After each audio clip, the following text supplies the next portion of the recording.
Sinundan at binomba ng tubig ng barko ng Chinese Coast Guard ang ilang vessels ng Bureau of Fisheries and Aquatic Resources. Ang isang vessel ng Pilipinas binangga pa.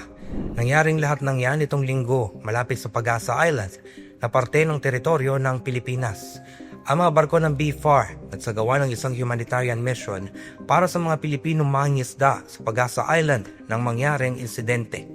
Ayon kay Philippine Coast Guard spokesperson for the West Philippine Sea, J. Tariela, nasa 15 Chinese maritime militia vessels, 6 na China Coast Guard vessel at isang barkong pandigma at chopper ang namataan sa loob ng territorial sea ng Pag-asa Island nitong linggo ng umaga.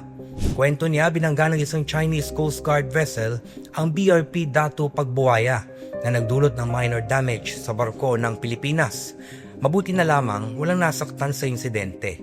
Binomba rin ng tubig ng Chinese Coast Guard ang ilang BFAR vessels ng Pilipinas. Ang pangaharas ay nangyari 1.6 hanggang 1.8 nautical miles lamang mula sa baybayin ng Pag-asa Island.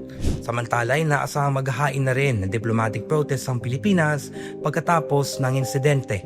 Hindi ito ang unang pagkakataon na gumamit ng water cannon ng China sa mga barko ng Pilipinas sa Pag-asa Island. Gayunpaman, nagumpisa lang ito ngayong taon. Last May, 2 barko ng BFAR ang nakaranas ng water cannon ng China Coast Guard.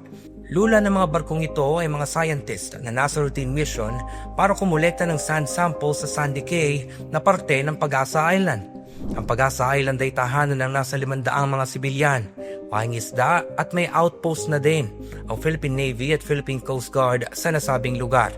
Halos buong South China Sea ang inaangkin ng China dahilan sa 10-dash line nito na hindi naman kinikilala ng 2016 Arbitral Award na pumapabor sa karapatan ng Pilipinas, Pag-asa Island at sa West Philippine Sea.